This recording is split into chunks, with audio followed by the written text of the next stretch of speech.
Graph को इस्तेमाल करते हुए हम रियल लाइफ से कुछ प्रॉब्लम सॉल्व करते हैं।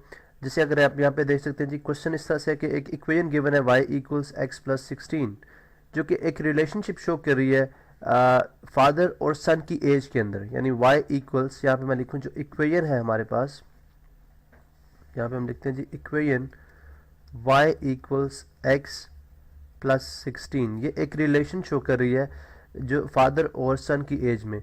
अब यहाँ पे जो एक्स और वाई वेरिएबल यूज़ हुए हैं वो किस किस के लिए यूज़ हुए हैं? X is the age of son, ये सन की एज है यानी सन्स एज, और इसी तरह से जो वाई है दिस इज़ फादर्स एज।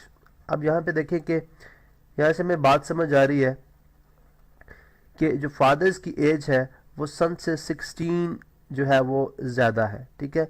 यानी अगर एक्स जो है उसकी एज, अगर सन की एज जो है वो 2 होगी तो फादर की एज कितनी होगी? 18 होगी, ठीक है। हम सिंपली यूँ कह सकते हैं कि फादर जो है वो सन से 16 ईयर्स जो है वो बड़ा होगा, या 16 ईयर्स का डिफरेंस होगा। अब यहाँ से हम देखते हैं जी कि अगर हम इसको एक जो हमारे पास टाइप्स ऑफ इक्वेशंस होती हैं वो किस कैटेगरी के अंदर फॉल करता है, तो ये हम कह सकते हैं कि y equals m x plus c, ये basically y equals m x plus c की इक्वेशन है, यानी जिसमें m is the slope and c is the intercept. अब यहाँ पे अगर आप देखें तो यहाँ पे मैं 1 इंसर्ट करा सकता हूँ, तो y is equal to 1x plus 16, यहाँ पे फिर m हुआ यानी स्लोप होगी हमारे पास 1, और इंटरसेप्ट जो है यानी c जो है वो 16 है। तो इसी तरह इसी वजह से अगर आप ग्राफ पे देखें तो हमने x एक्सिस के अलोंग हमने सन्स की एज ली है, और y एक्सिस के अलोंग हमने फादर की एज ली है। बिकॉज अब फादर की जो एज है वो डिपेंड कर रही है सन्स की एज पे। सन की जितनी एज होगी उस पर 16 ऐड कर लेंगे तो फादर की एज हमारे पास आ जाएगी, ठीक है। क्योंकि यहाँ पे y हमारे पास डिपेंडेंट वेरिएबल है और x इंडिपेंडेंट है, इसलिए हमने अलोंग x एक्सिस जो है यहाँ पे देखें जी, अलोंग x एक्सिस हमने जो है वो वाइल एक्स है हमारे पास, और लॉन्ग वाई एक्सिस हमारे पास जो है वो फादर्स एज है। अब यहाँ पे देखें कि अगर ग्राफ को देखें तो c इज इक्वल टू 16, तो इंटरसेप्ट बेसिकली क्या होती है, जो हमारा ओरिजिन होता है उससे वाई एक्सिस के अलोंग कितना डिस्टेंस है। तो अगर आप देखें तो c 16 से स्टार्ट हो रहा है, ठीक है, c 16 से स्टार्ट हो रहा है। उसके बाद स्लोप चूंकि 1 है तो 1 स्लोप के लिए जो अगर मैं लेट से अगर मैं जो हॉरिजॉन्टल एक्सिस उसको मैं यहाँ पे शिफ्ट करता हूँ, यहाँ पे आप देख सकते हैं कोई डिफरेंट कलर यूज़ कर देते हैं। अगर मैं इसको यहाँ पे शिफ्ट करता हूँ तो हमारे पास ये एक जो है वो 45 डिग्री के एंगल बना रही है। स्लोप 1 के अंदर आपको पता है 45 डिग्री के एंगल बनता है जिसके अंदर एक्स और वाई इक्वल होता है। लेकिन चूंकि इंटरसेप्ट जो है, इंटरसेप्ट की वजह से हम इसको 16 से स्टार्ट कर रहे हैं। 16 जो है वो फ़र्क है फादर और सन की एज में, तो वो फ़र्क हम through the use of intercept जो है वो यहाँ पे शो करा रहे हैं। अब ग्राफ की मदद से सबसे पहले लेट से हमारे पास अगर हम यहाँ पे बात करते हैं जी कि हमारे पास जो है वो एक टेबल क्रिएट करते हैं। चलें जी, यहाँ पे अगर हम एक टेबल क्रिएट करें खुद से, चले सेल्फ मेड टेबल बना लेते हैं। जो कुछ वैल्यूज़ हमने इंसर्ट करानी है लेट से x और y के लिए।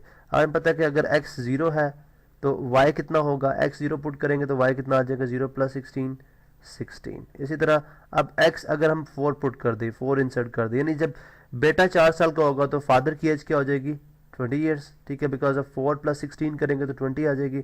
इसी तरह जब बेटे की एज 8 ईयर्स हो जाएगी तो फादर की एज कितनी हो जाएगी, 24 ईयर्स। बिकॉज 8 प्लस आप 16 कर देंगे 24 आ जाएगा। इसी तरह से जब सन्स की जो एज है या बेटे की जो एज है 12 पे होगी तो वो 28 के इक्वल आ जाएगी फादर की एज। और इसी तरह 16 एंड 32 एंड सो ऑन, ठीक है। इसी तरह से ये जो है वो टेबल आप यहाँ पे इसी तरह से ये मूव करता जाएगा। यहाँ पे आप देख सकते हैं जी ये डिफरेंस हमने यहाँ पे शो करा दिया। अब यहाँ पे इसी चीज़ को हमने यहाँ पे प्लॉट किया हुआ है कि जब x 0 है, यानी यहाँ पे देखें अलॉन्ग एक्स एक्सिस, जब x 0 है तो y कितना है 4, y कितना है 16, x 0 पे y 16।